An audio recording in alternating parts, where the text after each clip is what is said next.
Hello guys, আসসালামু আলাইকুম। আমি চলে এসেছি আবারও শাকিব খানের কথা নিয়ে, কারণ আমি শাকিব খানের বড় একটা ফ্যান হয়ে গিয়েছি। কারণ আমি বুবলির তো ফ্যান, আমি শাকিব খানের আরও বিশাল বড় ফ্যান হয়ে গিয়েছি। কারণ শাকিব খানের তুফান মুভির ডিজার দেখা, ও মাই গড, রায়হান রাফি এটা কি চমক দেখাইতেছে। রায়হান রাফি ভাই, আপনি তো ভাই একেবারে পুরা পুরো একেবারে মানে কি বলবো, আপনি তো ফাটাই দিচ্ছেন। কারণ আপনি এত সুন্দর একটা মুভি করতেছেন, যেটা আসলে মানে আমরা চেয়েছিলাম। তবে হ্যাঁ, আমার মনে হয় এই রায়হান রাফি যে মুভিটা করেছে তুফান মুভি, এই তুফান মুভি হয়তোবা আবার পুরো বিশ্বকে একটা আলোড়ন সৃষ্টি করবে। বিশ্বের মুখে শাকিব খানকে অন্য একটা জায়গায় নিয়ে যেতে পারে, একেবারে আপনার প্রিয়তমার মতো। সো আসলে খুব সুন্দর একটা মুভি হচ্ছে। আমার তো শাকিব খানের ডায়ালগ দেখে আমার কী বলবো, আমি শাকিব খানের প্রেমে পড়ে গিয়েছি। আর শাকিব খান যদি চায় আমার সাথে প্রেম করতে পারে, ও আচ্ছা সেই হিসাবে না, ছোটো বোন হিসাবে। কারণ হচ্ছে কি, আমি শাকিব খানের পছন্দ করি একদম একজন হিরো আর একজন ভাই হিসাবে। হ্যাঁ, বুবলিকে আমি পছন্দ করি আমার আইডল হিসেবে। সো শাকিব খান বুবলির হাজব্যান্ড হিসাবে আমি খুব পছন্দ করি। চাইলে আমার সাথে সেই কেমিস্ট্রি থেকে প্রেম করতে পারে। প্রেম মানে যে শুধু গার্লফ্রেন্ড আর বয়ফ্রেন্ড হাজব্যান্ড তা নয়, আমরা ভাই বোন হিসাবে শাকিব খানকে অনেক ভালোবাসি। তুফান মুভি দেখার, তুফান মুভি তো দেখি নাই, ড্রেজার দেখা। হ্যালো ভিউয়ার্স, আসসালামু আলাইকুম। আসছে ঈদ উল ফিতর উপলক্ষে আমাদের মেগাস্টার শাকিব খান তুফান তুফান মুভি নিয়ে। তো আসলে তুফান মুভিটা ড্রেজার দেখে আমরা বুঝতে পেরেছি তুফান মুভিটা দুর্দান্ত একটা মুভি, যেটা হচ্ছে আমার মনে হয় ইতিহাস সৃষ্টি করবে। তো এর কথা হচ্ছে কি, এর মধ্যে আরেকটা কথা না বললেও নয়, এর মধ্যে হচ্ছে আরশাদ আদনান তেলে বেগুনে জ্বলে উঠেছে। কারণ আমার মনে হয় আরশাদ আদনান, আপনি যথেষ্ট বয়স হয়েছে, যথেষ্ট আপনি বয়স একেবারে আপনার মনে হয় 50 এরকম কাছাকাছি চলে গেছে। কিছুদিন পরে আপনি এই একেবারে অন্য একটা জায়গায় চলে যাবেন। আমার মনে হয় এখন আপনার এসব মুভি টুভি সব কিছু থেকে অবসর নিয়ে আপনার ঘুমানো দরকার। তো আপনার যদি ঘুম পেয়ে থাকে তাহলে আশরাফ আদনান আপনি ঘুমান, হ্যাঁ, কিন্তু রায়ান রাফির মুভি ইতিহাস তৈরি করবে, এটা আমরা একেবারে ডেজার্ট দেখিয়ে বুঝতে পেরেছি। রায়ান রাফির তুফান ইতিহাস তৈরি করবে। রায়ান রাফি হচ্ছে, হ্যাঁ, ভালো মানুষ। রায়ান রাফি আপনার খারাপ না, ভালো মানুষ। কিন্তু আপনার মতো আশরাফ আদনান আপনার মতো এত অহংকারী নয়। আপনি একটা মুভি করে আপনি অহংকারে আপনি পাও ফেলতেছেন না মাটিতে, সবসময় গাড়ির মধ্যে আপনার পাও ঢুকাই রাখেন, নাহলে খাটের উপরে বসে বসে ঢোলেন। এত ঢোলাঢুলি ভালো না। আপনি চাচ্ছেন যে নিজেই শুধু রাজত্ব করবেন। আসলে আমার এখন চিন্তা হচ্ছে, আপনাদের কিছুদিন আগে বললেন আপনাকে একজন উপস্থাপক জিজ্ঞেস করলেন যে শাকিব খান, আপনি বললেন বন্ধু, আর বুবলি আপনি পছন্দ করেন না।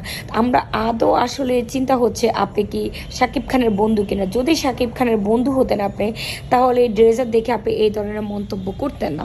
কারণ আপনি কী টাইপের বন্ধু? আমার মনে হয় আপনি উপরে উপরে বন্ধুত্ব করতেছেন, ভিতরে ভিতরে আপনি শাকিব খানের শত্রুতামি করতেছেন। কারণ শাকিব খানের উপরে আপনি একটা হাত রেখেছেন, আর বাকি অংশ আপনি অন্য কারো উপরে দিয়ে আপনি হচ্ছে জাস্ট শাকিব খানকে ব্যবহার করতেছেন। আমার মনে হয় শাকিব খানের উদ্দেশ্যে একটা কথা বলবো, শাকিব খান আপনি এই আশরাফ আদনান থেকে 100 গজ দূরে থাকবেন। উনি কখনো আপনার বন্ধু হতে পারেন, আপনার বন্ধু হওয়ার যোগ্যতা রাখে না। কারণ উনি আপনার মুভি নিয়ে যে কটাক্ষ করতেছেন, আপনার মুভি হচ্ছে অমুক তমুক এটা সেটা, আপনার মুভি নিয়ে অনেক কথা বলতেছে। আমার মনে হয় ওনার সাথে আপনার বন্ধুত্ব করা উচিত না। আর উনি যে আপনাকে বন্ধুত্ব বলে, কোন হিসেবে বলে? যে ব্যক্তি হচ্ছে বন্ধুর ওয়াইফকে ছোট করে কথা বলতে পারে, সে কখনো বন্ধু হতে পারে না। যে ব্যক্তি হচ্ছে বন্ধুর আরেকজনের সাথে বন্ধু মুভি করেছে, সেই মুভিটাকে সে কটাক্ষ করতে পারে, সে কখনো বন্ধু হতে পারে না। সে বন্ধু নামের একেবারে শত্রু।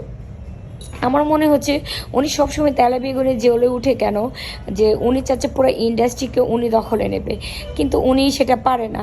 যেমন উনি বলেছিলেন যে ওনাকে উপস্থাপক জিজ্ঞেস করেছিলেন আপনি কি বুবলিকে নিয়ে এই মানে কোনো মুভি করবেন? উনি বলল বুবলি মানে বাদ বিতন্ড ছাড়াই মুভি করে, বুবলিকে নিয়ে মুভি করা যাবে না।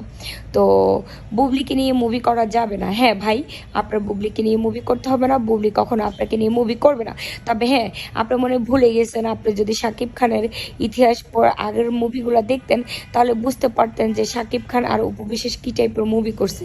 কিন্তু বুবলি বেছে বেছে মুভি করে, আর বুবলির মুভির আপনি বুঝতে পারবেন না, কারণ আপনার কিছু কিছু মুভির আমরা দেখছি যে আপনি একটা কোনা দাঁড়িয়েছেন, আপনার ওই সব মুভি আমরাগুলো দেখছি। হ্যাঁ, যে আপনি কী টাইপের মুভি করতেন, আপনি তো এই হাসন বানাই মুভি করতেন, বুঝেন না? যে আপনার মুভির কি বলবো, আসলে আপনাকে যত বলবো ততই শেষ হবে না। তবে হ্যাঁ, আপনি আর অপু বিশ্বাস এক দলের মানুষ, আপনারা দুজন মিলে হচ্ছে শাকিব খানের ক্ষতি চান। শাকিব খান বুঝতে পারতেছে না আপনাকে বন্ধু বলতেছে, কিন্তু আপনি আর অপু বিশ্বাস যে মিলে যে শাকিব খানের ক্ষতি করতেছেন এটা শাকিব খান বুঝতেছে না। তবে হ্যাঁ, বুঝবে।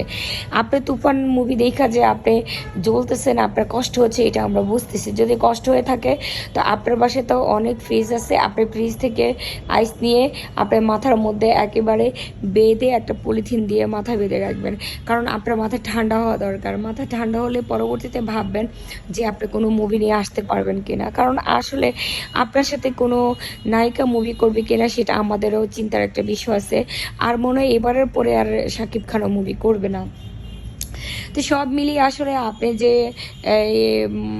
কি মাইন্ডের, বাট আপনার মধ্যে যে একটা হিংসুটে ভাব আছে, আপনার মধ্যে যে জেলাসি ভাব আছে, আপনার মধ্যে যে অহংকার আছে, সেটা আমরা বুঝতে পেরেছি। একজন প্রযোজক কখনো অহংকারী হতে হয় না, একজন প্রযোজক হতে হয় নম্র ভদ্র, যার মধ্যে হচ্ছে ক্লাসিক থাকবে।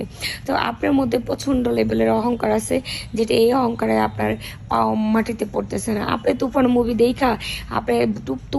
দেখা তো আমার মানে ডেজার্ট দেখে তো আমি শাকিব খানের এখন থেকে আরো বেশি বড় বড় ফ্যান হয়ে যাচ্ছি, কারণ শাকিব খান তো এমনিতে আমার ফ্যান, আরও আমি শাকিব খানের ফ্যান হয়ে যাচ্ছি।